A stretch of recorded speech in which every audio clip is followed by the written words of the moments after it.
आकर्षण। पहाड़ों का देश नेपाल, यहां दुनिया के सबसे ऊंचे शिखर हैं, लेकिन आज पूरा राजनीतिक ढांचा हिल चुका है।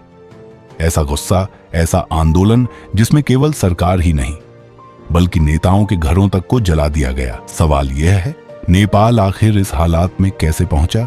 नेपाल का रास्ता कभी सीधा नहीं रहा। शाहवंश की राजशाही से लेकर 2006 के जन आंदोलन तक, जब जनता ने राजतंत्र को गिराकर अपने सपनों का गणराज्य बनाया, लेकिन नए तंत्र के साथ नए वादे आए और साथ ही दशकों से चली आ रही राजनीतिक अस्थिरता भी। पिछले 15 से 16 वर्षों में नेपाल में 20 से अधिक बार सरकार बदल चुकी है। हर प्रधानमंत्री आता है, गिरता है और दूसरा बन जाता है। आम जनता के लिए यह एक तमाशा बन गया है, जहां असली खेल सिर्फ कुर्सी बचाने का है। आज नेपाल फिर एक बड़े राजनीतिक संकट के बीच खड़ा है।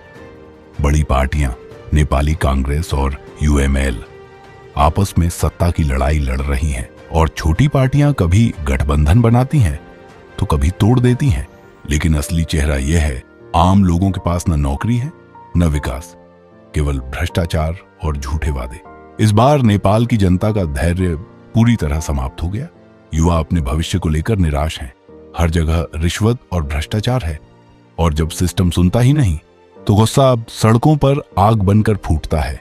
इस गुस्से ने इस बार एक ऐसी हद पार कर दी जो नेपाल के इतिहास में पहली बार हुआ। पूर्व प्रधानमंत्री झलनाथ खनाल के घर पर जब प्रदर्शनकारियों ने हमला किया, उनकी पत्नी राजलक्ष्मी चित्रकार उसमें फंस गई।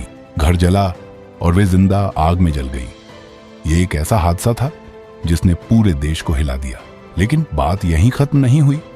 दूसरे पूर्व प्रधानमंत्री शेर बहादुर देउबा और उनकी पत्नी अर्जुना राणा देउबा का घर भी प्रदर्शनकारियों ने तोड़ डाला, उन पर हमला किया। वित्त मंत्री तक को लोगों ने पीटकर नदी तक धकेल दिया और इन घटनाओं के वीडियो सोशल मीडिया पर वायरल हो गए।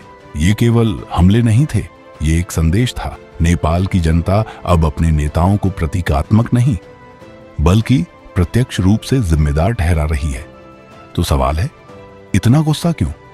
ऐसी हिंसा की वजह क्या? विश्वासघात की भावना, वर्षों से टूटे वादे, भ्रष्टाचार और विकास के नाम पर झूठ, युवाओं का आक्रोश। बेरोजगार पीढ़ी को लगता है नेता केवल अपने बच्चों को वंशवादी उत्तराधिकारी बना रहे हैं। आम युवा को कुछ नहीं मिल रहा। सोशल मीडिया प्रतिबंध। सरकार ने आंदोलन को रोकने के लिए सोशल मीडिया पर बैन लगाया। युवाओं ने इसे अपनी आजादी पर हमला माना और यही चिंगारी साबित हुआ। प्रतीकात्मक विनाश। नेताओं के घर, हवेलियां, संसद, सबको जलाना, मानो जनता कह रही हो, आपने हमारा घर जलाया, अब हम आपका जला रहे हैं। नेपाल का संकट केवल भीतर का नहीं है, यहाँ हमेशा भारत और चीन की छाया बनी रहती है। दोनों देश नेपाल को अपने प्रभाव में खींचना चाहते हैं और राजनीतिक पार्टियां कभी एक ओर झुकती हैं, कभी दूसरी ओर। आम जनता को लगता है हम तो सिर्फ कठपुतली बन गए हैं। आज का नेपाल एक ऐसे चौराहे पर खड़ा है जहां जनता को लगता है कि पूरा तंत्र असफल हो चुका है।